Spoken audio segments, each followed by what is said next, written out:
तो उसको तो लेबनान वगैरह में कोई रिस्क है नहीं कि हमारे फाइटर को कोई एयर डिफेंस सिस्टम रोकेगा या वो टारगेट करेगा।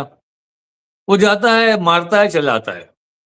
और सबसे ज्यादा उसको खतरा वहां पर हिजबुल्लाह से है। सबसे ज्यादा उसको गुस्सा भी हिजबुल्लाह से है कि अभी तक जो अपनी छाती पीट रहा था कि मैंने हिजबुल्लाह को खत्म कर दिया, मैंने हिजबुल्लाह को खत्म कर दिया। तो ये हिजबुल्लाह आया कहां से? और पूरी शिद्दत से आया, शिद्दत से मारा तुम्हारे लोगों को। चाइना का सबसे बड़ा रोल था। चाइना ने परसों एक न्यूज निकल के आई चाइना से, वहां के एक न्यूज़पेपर ने प्रकाशित की थी, पोर्टल ने, कि चाइना को परसों रात में फोन किया था वहां के प्रेसिडेंट ने, शी जिनपिंग ने, अमेरिका के डोनाल्ड ट्रंप को। और उन्होंने कहा था कि ये जो न्यूक्लियर वाली बात निकल के आ रही है, ये गलती आप मत करना, वरना यहां से इजराइल दूर नहीं है। लेकिन वही ये है कि जिस तरह से बैरूत पे हमला हुआ और बहुत बड़ा हमला राशिद साहब हुआ है, तो अब जो वहां के वजीर आजम है, उन्होंने मदद की अपील की है, लेकिन कोई अरब अब नहीं बोल रहा है, कोई वहां से आवाज नहीं उठ रही कि भाई अब ये क्या कर रहे हो। तो ये जो खामोशी है, चुप्पी है, कभी टूटेगी कि नहीं टूटेगी? है इनकी चुप्पी कैसे भाई ये क्यों नहीं बोलते?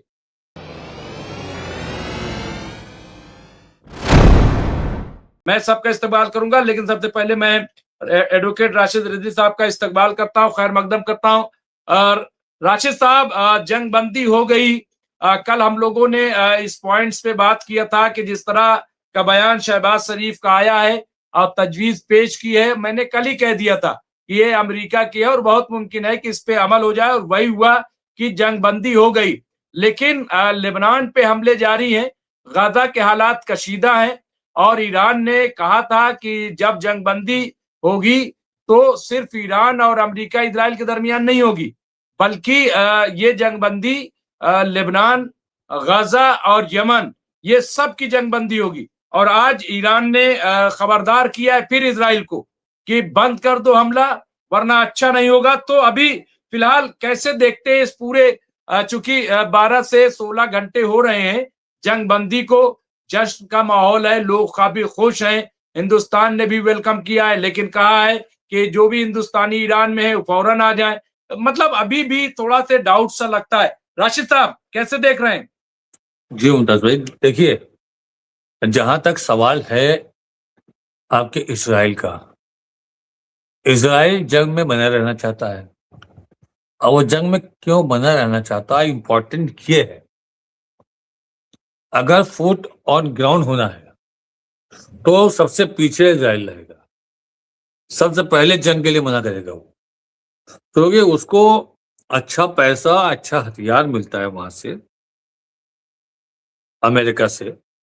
और उसके पायलट जाते हैं ऊपर हाइट पे, 5,000 फीट पे जाते हैं और टारगेट को लॉक करते हैं, धड़ाधड़ मारते हैं मिसाइल फाइटर से।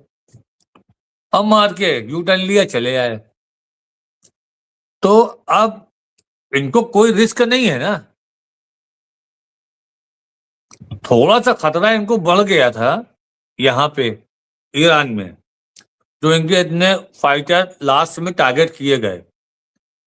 और हमारे ख्याल से 20 इनके फाइटर प्लेन और हेलीकॉप्टर वगैरह मिला करके 20 टारगेट हुए हैं। अब 20 में 14 तो आखिर के 10 दिन में हुए हैं, और एक दिन में ही 6 हो गए थे। तो उसको तो लेबनान वगैरह में कोई रिस्क है नहीं कि हमारे फाइटर को कोई एयर डिफेंस सिस्टम रोकेगा या वो टारगेट करेगा। वो जाता है, मारता है, चला आता है। और सबसे ज्यादा उसको खतरा वहां पर हिजबुल्लाह से है। सबसे ज्यादा उसको गुस्सा भी हिजबुल्लाह से है कि अभी तक जो अपनी छाती पीट रहा था कि मैंने हिजबुल्लाह को खत्म कर दिया, मैंने हिजबुल्लाह को खत्म कर दिया। तो ये हिजबुल्लाह आया कहां से? और पूरी शिद्दत से आया, शिद्दत से मारा तुम्हारे लोगों को। और तुम खिसियाते रह गए, तुम कुछ नहीं कर पाए उस वक्त, क्योंकि तुम दो फ्रंट में बटे हुए थे। एक तुम अपने आप को बचा रहे थे दूसरे तुम्हारे लोग अटैक के लिए जा रहे थे, और तीसरा तुम्हारा इधर हिजबुल्लाह से भिड़े हुए थे। नेतानी रिवर पर इसको अपना कंट्रोल करना है। ये चाहता है कि हम चुनाव में जाने से पहले ये बता दें कि हमने इतनी जमीन और ले ली है। और जब शाम को इन्होंने अटैक किया, दिन में अटैक किया है और बड़ा अटैक किया है, तो फौरन आराची ने मुनीर को ये मैसेज किया कि अगर उसके अंदर कंडीशन जो हुई है सीज फायर की, उसमें इजराइल, लेबनान, यमन, इराक सब कुछ था, तो फिर लेबनान पर अटैक क्यों? या तो फिर हम यही मान के चलें कि हमारा सीज फायर सिर्फ और सिर्फ अमेरिका से है, और फिर हम इजराइल के ऊपर चालू कर देते हैं अटैक। लेकिन ये चीज अमेरिका को आप श्योर कर दो कि जब मैं अटैक करूंगा तो आपके कोई फाइटर नहीं होने चाहिए, ना आपके कोई रिफ्यूलिंग प्लेन होने चाहिए कि आप उनको एयर में रिफ्यूल कर रहे हो, क्योंकि आप हमारे साथ सीज फायर के पार्ट रहोगे और हम आपकी किसी भी बेस पर अटैक नहीं करेंगे, ना आपके किसी भी एसेट पर अटैक करेंगे। तो उसके बाद शायद सुना है कि शाम से थोड़ा बंद हुआ, लेकिन अभी रात में क्या होगा उसके ऊपर डिपेंड करता। अगर रात में हुआ या 2 दिन और अटैक किया तो 10 तारीख को शायद वहां पर बैठक है इस्लामाबाद में, जिसमें पहले था कि जेडी वेंस जाएंगे, लेकिन अभी जैसे सुबह सुबह 7 बजे ब्रश करते हुए डोनाल्ड ट्रंप बोल देते हैं ना, कोई ना कोई चीज ट्वीट कर देते हैं, तो उन्होंने ट्वीट डाल दिया कि सिक्योरिटी पर्पस से जेडी वेंस इस्लामाबाद की बैठक में नहीं जाएंगे। और जहां तक हमको लगता है कि अब्बास अराची भी बिटकॉफ लोगों के साथ नहीं बैठेंगे। इस जंग के दौरान अब्बास अराची के पास कम से कम 18 से 20 कॉल आए स्टीव बिटकॉफ के, एक बार भी कॉल नहीं उठाया। अब्बास अराची कहना था कि स्टीव बिटकॉफ मैसेज में धमकियां दे रहा था, जिसका उन्होंने रिप्लाई तक नहीं किया। वो अपना परफॉर्मेंस जो दिखा रहे थे वो जंग के मैदान में दिखा रहे थे, और उन्होंने कोई उसके साथ डायरेक्ट टॉक करने की कोशिश नहीं की। तो अब ये है कि ये सूरत हाल है कि 10 तारीख को इस्लामाबाद में बैठेगा कौन? बिटकॉफ को अलाउ नहीं करेगा, जेडी वेंस सिक्योरिटी पर्पस से आएंगे नहीं। अच्छा, क्यों सिक्योरिटी पर्पस का खतरा आपको हो गया? पाकिस्तान बहुत अच्छा आपका दोस्त है, बहुत अच्छे लोग हैं वहां के, तो वहां पर आपके वाइस प्रेसिडेंट को खतरा क्या हो गया जब अच्छे लोग हैं? इसका मतलब यह है कि वहां के आतंक से आपको भी डर है, आप डर रहे हो वहां के आतंक से, इसलिए आप नहीं भेज रहे हो, सुरक्षित नहीं है। और एक चीज समझ हमको ये नहीं आई मुमताज भाई, आखिर इस इंसान को इंडिया से क्या नफरत है? कदम कदम पर इसने इंसल्ट किए हैं, कदम कदम पर। और ये हमारे लिए, हम आपके पास कितने मतलब नाराज होकर बोल चुके हैं कि हमारे पास एक गोल्डन चांस था और इस गोल्डन चांस को हमने मिस किया, सिर्फ एक पक्षी होकर के। हम निष्पक्ष थे, हमारा कोई पक्ष नहीं था। अगर आज हम निष्पक्ष होते तो हमको लगता है कि चाइना के साथ साथ इंडिया को भी ईरान सपोर्ट के लिए बोलता है इसमें, हम बातचीत के दौर में आते। और जो ये बैठक इस्लामाबाद में हो रही सीज फायर की, यह बैठक दिल्ली में होती या हैदराबाद में होती या मुंबई में होती, लेकिन होती इंडिया में। तो चाइना का सबसे बड़ा रोल था। चाइना ने परसों एक न्यूज निकल के आई चाइना से, वहां के एक न्यूज़पेपर ने प्रकाशित की थी, पोर्टल ने, कि चाइना को परसों रात में फोन किया था वहां के प्रेसिडेंट ने, शी जिनपिंग ने, अमेरिका के डोनाल्ड ट्रंप को, और उन्होंने कहा था कि ये जो न्यूक्लियर वाली बात निकल के आ रही है, ये गलती आप मत करना, वरना यहां से इजराइल दूर नहीं है, ये आप समझ लेना। यह खुली धमकी शी जिनपिंग ने पहली बार दिया है। हथियार दे रहे थे, स्ट्रेटेजी दे रहे थे, सब कुछ दे रहे थे, लेकिन खुली धमकी उन्होंने पहली बार दिया डायरेक्ट डोनाल्ड ट्रंप को कि आप ये समझ लेना कि यहां से बहुत दूर इजराइल नहीं है हमारी रीच से, आप ये गलती मत करना कि आप उन पे अटैक करोगे। उसके बाद लेट नाइट वहां का, जब यहाँ पे दिन होता है, कल दिन में वहां का लेट नाइट जेडी वैंस ने और वाशिंगटन ने इस चीज को कंफर्म किया है कि नहीं, अमेरिका न्यूक्लियर अटैक नहीं करेगा। तब ये बात खुल के आई, वरना पूरी दुनिया ये बोल रही थी कि आप तबाह करने के लिए बात कर रहे हो कि मैं तबाह कर दूंगा एक रात में सब कुछ, तो इसका मतलब यह है कि आप न्यूक्लियर वेपन यूज करने की बात कर रहे हो, आप इशारा उधर कर रहे हो। उसी बात पे शी जिनपिंग ने फोन किया। तो ये जो 10 पॉइंट के मसौदे हैं, इसमें सिर्फ और सिर्फ इनका रोल नहीं है, ईरान का, इसमें आइडिया है रशिया का भी, इसमें आइडिया है चाइना का भी। देखिए मुमताज भाई, ईरान की जीत यानी चाइना की जीत, ईरान की हार यानी चाइना की हार, और ये कभी हारना नहीं चाहेंगे। तो अब अमेरिका ने एक चाल चली और ये चाइना को ईरान से दूर करने के लिए, ताकि हम इनको प्रेशर बना करके डील कर ले इससे, ये अच्छा मौका रहेगा। उसने कहा जो भी जिसने जिसने साथ दिया है उस पर मैं 50% टैरिफ लगाऊंगा, ताकि चाइना थोड़ा पीछे हटे। लेकिन चाइना तो इनसे बड़ा खिलाड़ी है, एक महीने में इतना वो खेल गया, इनको हवा नहीं लगी, अब ये उसको धमकी दे रहे हैं, तो वो तो हटने वाला नहीं पीछे। क्योंकि अभी तो क्रिप्टो करेंसी और बिटकॉइन में टोल टैक्स होगा, अभी आप देखिएगा धीरे धीरे ये युआन में कब कन्वर्ट हो जाए। और ऐसा नहीं है कि जो चाइना की ख्वाहिश थी उसको रशिया ने और ईरान ने पूरी करने की कोशिश न की हो। ईरान ने भी कह दिया था कि जो युआन में लेंगे वही जाएंगे, रशिया ने भी यूरोप कंट्री को कह दिया है कि आप से हमारी डील गैस और क्रूड ऑयल में तभी होगी जब आप हमको पेमेंट युआन में करेंगे, ना हम यूरो में करेंगे ना डॉलर में करेंगे। तो हर तरफ से घिरते नजर आ रहे हैं डोनाल्ड ट्रंप। वहां की सुप्रीम कोर्ट से उनका मसौदा फेल हो जाना, यानी जो उन्होंने $400 बिलियन की डिमांड की थी उसमें से उनको $4 नहीं मिलने वाला, और इनके पास इंटरसेप्टर खत्म हो गए हैं।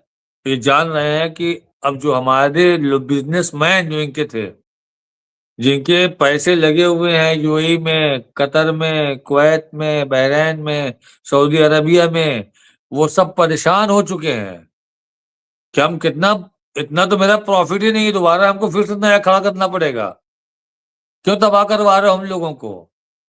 दूसरा, उनको वहां से दिक्कत हो गई। जी मुमताज भाई। सही कह रहे हैं। और ये अरबों को लेकर के तो बहस छिड़ गई कि साहब हमारा जो नुकसान हुआ उसका क्या।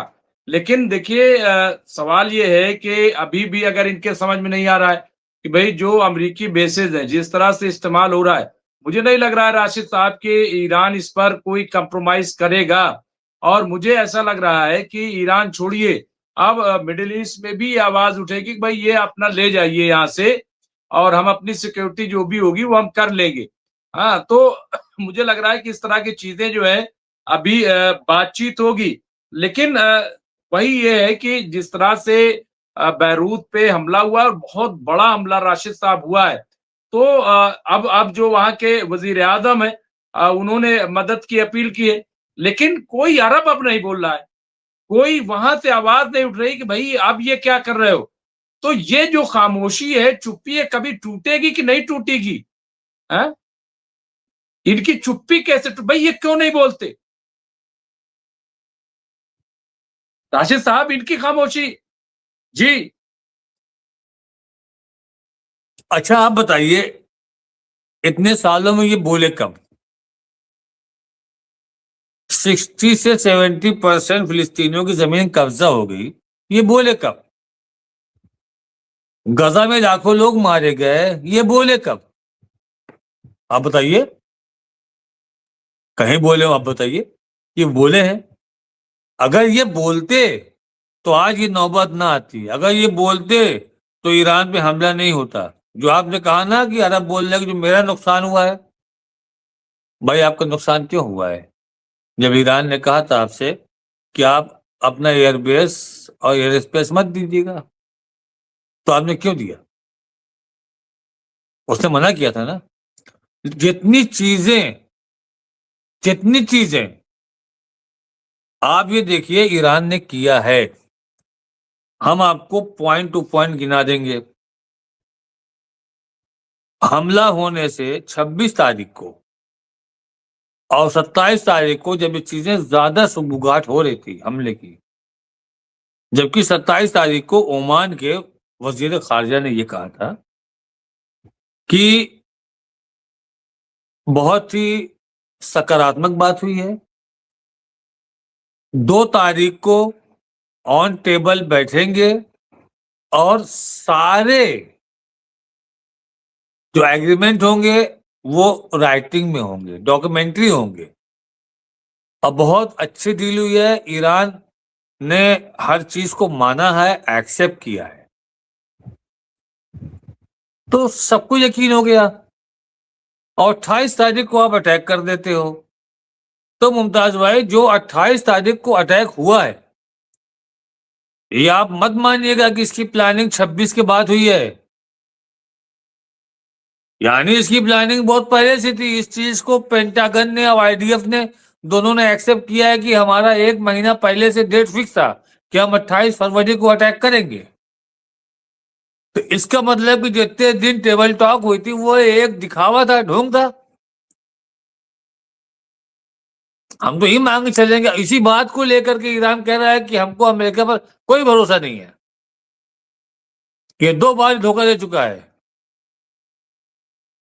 लेकिन इस बार जो बात चली थी पाकिस्तान से, उसके बारे में डोनाल्ड ट्रंप ने नेतन्याहू को भी कुछ नहीं बताया था। और जो ये हमला हुआ है लेबनान पे, ये फ्रस्ट्रेशन है, क्योंकि डोनाल्ड ट्रंप ये जानते थे कि अगर नेतन्याहू को ये पता चलेगा कि हम सीज फायर की तरफ जा रहे हैं, तो वो कोई ना कोई खुराफात, कोई ना कोई नया फ्रंट खोल देता वो, और सीज फायर जो है ठंडे बस्ते में चला जाता। इसीलिए उसको इन्फॉर्म नहीं किया, लास्ट मोमेंट बताया उसको जब सीज फायर का अनाउंसमेंट हो गया। तो ये जो हमला हो रहा है बेरूत पे, ये सिर्फ और सिर्फ फ्रस्ट्रेशन है इसका। राशिद साहब इतना डर भी है, खौफ भी है, साजिश के बारे में पता भी है, लेकिन पूरा सपोर्ट भी है। ये पूरा सपोर्ट क्या अब अगर ये इजराइल इसी तरीके से हमला करता रहा तो क्या सपोर्ट अमेरिका वो कम करेगा या सपोर्ट जो है वो खत्म करेगा? मुझे तो नहीं लग रहा है कि ऐसा वो करेगा। मुझे कहीं से कहीं तक ये दिखाई नहीं दे रहा है राशिद साहब। तो फिर अगर इनको ऐसा है तो सपोर्ट, फिर ये जंग जारी रखने की एक वजह तो ये कि इन्होंने जो ग्रेटर इजराइल का प्रोपगंडा कर रखा है, नंबर 1 उसको दिखाना है साहब मैं उस पर काम कर रहा हूं। दूसरा ये कि इलेक्शन भी आना है, अपनी हार मान नहीं रहे, क्योंकि ये तो हार है भाई। सबसे बड़ा मसला आकर के कहां फंसा था? स्टेट ऑफ हुर्मुस में। ईरान ने जंगबंदी के बाद ये कह दिया है कि $1 प्रति बैरल हम टैक्स लेंगे, तब यहां से कोई आए। अब आप ये बताइए, ये कंट्रोल क्या इससे पहले था क्या? हा? क्या इससे पहले ये था? नहीं था। ठीक है, तो इसका मतलब कि कंट्रोल में तो ईरान के है। तो सवाल ये है कि जो भी इनके ऑब्जेक्टिव्स थे हमले के, रिजीम चेंज करने का, वो और स्ट्रांग रिजीम हो गई। जो इस्लामिक रिजीम है वो तो और स्ट्रांग हो गई। दुनिया ने देखा किस तरह से स्ट्रेट ऑफ हॉर्मुज तो खुलने को तो छोड़ दीजिए, उन्होंने ईरान ने तो शुरू से कहा कि भाई मैंने बंद कब कर रखा है, ये तो खुला हुआ है, बस हमने कंट्रोल किया, ये हमारा हक है, हम कंट्रोल करेंगे। अब उन्होंने टैक्स भी लगा दिया। तो आप देखिए regime war strong, straight of Hormuz war strong, हाँ, और इनके पास असलहे ऐसा नहीं है, जो नॉर्थ कोरिया से इनके पास जो मिसाइलें आई हैं वो बहुत ही खतरनाक है। तो अभी वो सब जो है डिप्लॉयड थी टारगेट्स पे। तो इनका अगर देखा जाए तो असलहों का भंडार भी पूरा भरा हुआ है। ड्रोन्स ये कह रहे हैं कि हमारे यहाँ ड्रोन्स बिल्कुल जैसे क्या बनता है, उन्होंने कोई मिसाल दी थी कि इस तरह से हमारे यहाँ ड्रोन्स बनते हैं, यानी ऐसा नहीं कि हम बनाएंगे फिर कभी नहीं, रोज के रोज बन रहे ड्रोन। तो अभी इनका वो है। फिर यूरेनियम इनरिचमेंट, वो उनका वैसे ही काम चल रहा है, उस पर कोई फर्क नहीं पड़ा है। तो सवाल ये है कि इन्होंने हासिल क्या किया, क्या हासिल किया? तो मुझे ऐसा लग रहा है कि नेतन्याहू को लग रहा है कि जैसे ही जंग बंद होगी, इन पे चूंकि मुकदमा है, ये जेल चले जाएंगे, और जेल जाएंगे तो सारे मामला जो है ओपन हो जाएंगे। यहां तक कि जो 7 अक्टूबर 2023 का मामला है, जो हमास का अटैक वाला, उसमें और क्या साजिशें हुई हैं, वो सब भी ओपन हो जाएगा। और अगर वो ओपन हो गया राशिद साहब, तो इनको फांसी से कोई नहीं बचा सकता। मैं आपको बता रहा हूं, इनको सबसे बड़ा डर ये, क्योंकि जांच होगी। जैसे ही ये अदालत की कार्रवाई शुरू हुई, जांच हो, तो क्या आपको नहीं लग रहा है कि ये खौफ भी है कि बस मारे रहो, इनको दिखाते रहो साहब हम हालत जंग में? जी राशिद साहब। ये बार बार कोर्ट में हाजिर होने के बहाने से हटते क्यों थे? इसीलिए हट रहे थे ना कि हम हालत जंग में हैं, हमें कोई स्ट्रेटेजी बनाना है। अगर आप हमको इस तरह बुला बुला के डिस्टर्ब करेंगे तो इजराइल खतरे में आ जाएगा। आप क्या चाहते हैं, इजराइल डिस्ट्रॉय हो जाए, दुश्मनों को हाथ का निशाना बन जाए? कोर्ट वहां पे खामोशी आती है। तो अपने आप को बचाने के लिए, चुनाव फिर जीतने के लिए, ये और प्लस डोनाल्ड ट्रंप से इन्होंने कहा कि आप हमारे प्रेसिडेंट को प्रेशर करो कि वो केस को वापस ले ले। डोनाल्ड ट्रंप ने कहा, लेकिन उनके प्रेसिडेंट ने मना कर दिया। कहा डोनाल्ड ट्रंप अमेरिका के प्रेसिडेंट हैं, इजराइल के नहीं हैं। और डोनाल्ड ट्रंप ब्लैकमेल हो रहे हैं, मजबूर हो रहे हैं। हम आपको एक छोटा एग्जांपल दे रहे हैं। आज से 3 महीना 4 महीना पहले जालौन में एक इंस्पेक्टर ने सुसाइड कर लिया था। अपने सर्विस रिवॉल्वर से अपने आप को गोली मार ली थी, अपने ही रेजिडेंस पे, जो पुलिस स्टेशन के कोतवाली के अंदर था। वहां पर एक लेडी पुलिस पकड़ी गई थी, बाद में सीसीटीवी में देखी गई। जब उसका सारे नंबर खंगाले गए तो इसमें बहुत सारी बातें होती थी। इनका मोबाइल चेक किया गया तो बहुत सारी चैटिंग थी, और उसमें ब्लैकमेलिंग के मैसेज भी थे। इसलिए मैसेज थे कि उसमें उन दोनों के वीडियो भी थे। ऐसे ही एक मैटर डीएसपी का था, डीसीपी का, वो भी ब्लैकमेल हो रहे थे। मतलब हमने नाम इन लोग का इसलिए लिया है कि पुलिस से सब डरते हैं। जिस पुलिस से सब डरते हैं, वो पुलिस भी ऐसे वीडियो को पब्लिक में आने से डरती है। तो डोनाल्ड ट्रंप की बहुत सारी वीडियोस हैं जो एप्स्टीन फाइल में थी, बगैर कपड़े वाली, वो सब इजराइल के पास है। अब ब्लैकमेल होना उनकी मजबूरी है। ऐसा नहीं है कि वो डोनाल्ड ट्रंप जो है इतना ज्यादा इजराइल से मोहब्बत है कि उनकी खुशी के लिए अपना सब कुछ दांव पे लगा रहे हैं। इतनी मोहब्बत उनको नहीं है मुमताज भाई। ब्लैकमेल हो रहा। कल को अभी आपका जॉयकेंट थे, जॉयकेंट, इनको प्रेसिडेंट बना दिया जाए, इनको ब्लैकमेल कर ले, बताइए आप। क्योंकि उनकी कोई वीडियो नहीं होगी, वो ब्लैकमेल होंगे नहीं, वो अपना डिसीजन लेंगे। और जॉयकेंट ने आज भी उसका ट्वीट आया था, उसने ये कहा है कि अमेरिका को चाहिए कि हथियार, पैसा देना इजराइल को बंद करे। जब तक ये बंद नहीं होगा तब तक ये हर जगह वॉर छेड़े रहेगा।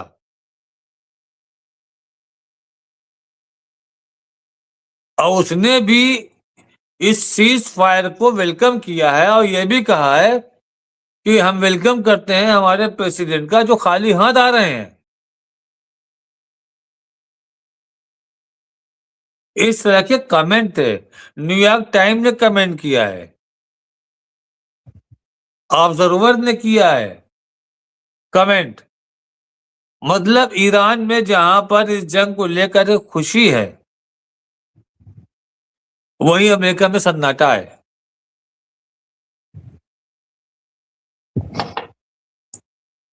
एक रिपब्लिकन है,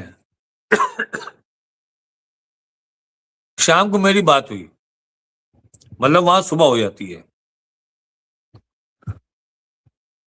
तो उनसे मेरी बात हुई। उन्होंने कहा कि हमने रिपब्लिकन छोड़ दिया है। हमने पूछा क्यों? कहा ये आदमी डिक्टेटर है। अमेरिका में कभी भी एक आदमी की गवर्नमेंट नहीं रही है।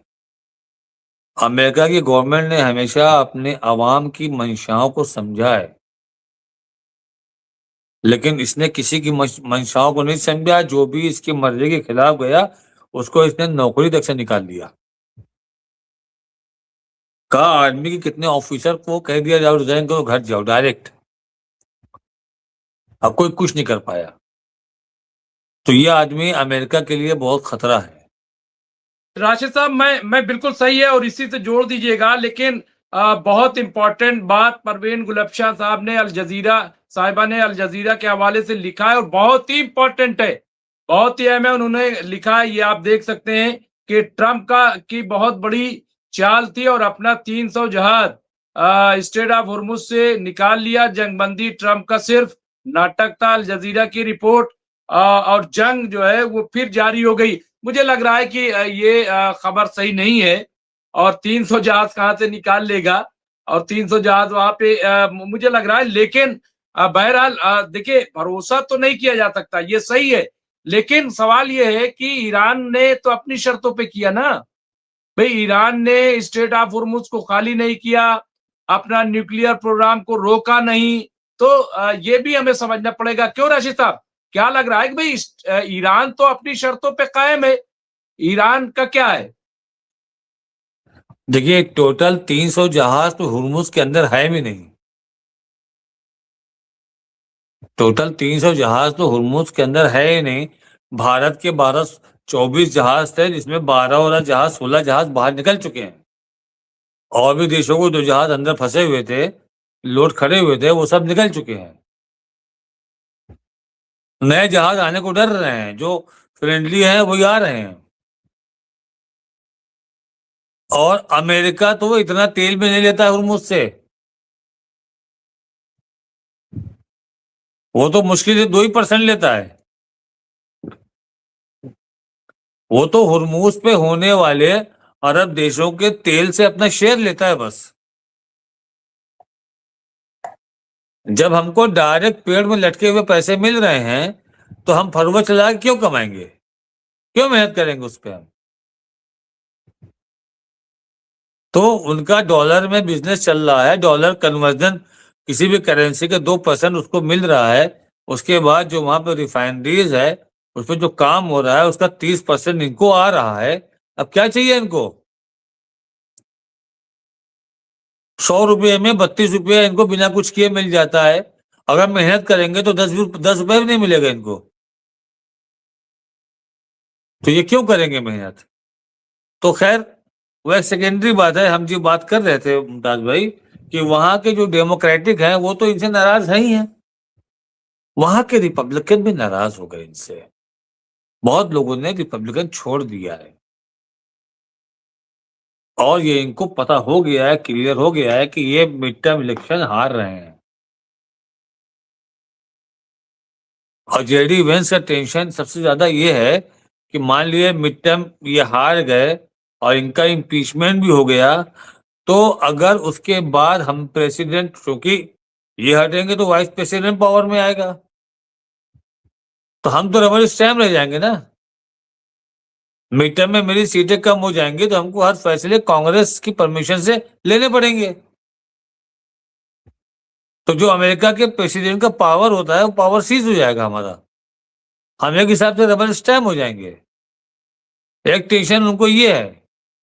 और जो ये कहा गया, डोनाल्ड ट्रंप ने सुबह कह दिया कि वहां पर सिक्योरिटी का मैटर है इसलिए जेडी वेंस नहीं जाएंगे, हम इसको नहीं मानते, क्योंकि जेडी वेंस जान रहे हैं कि रिपब्लिकन की हालत बहुत खराब है और ये हमारे लिए एक वो दे के ऐसा पानी का मटका दे के जा रहे हैं जिसमें कई छेद हैं।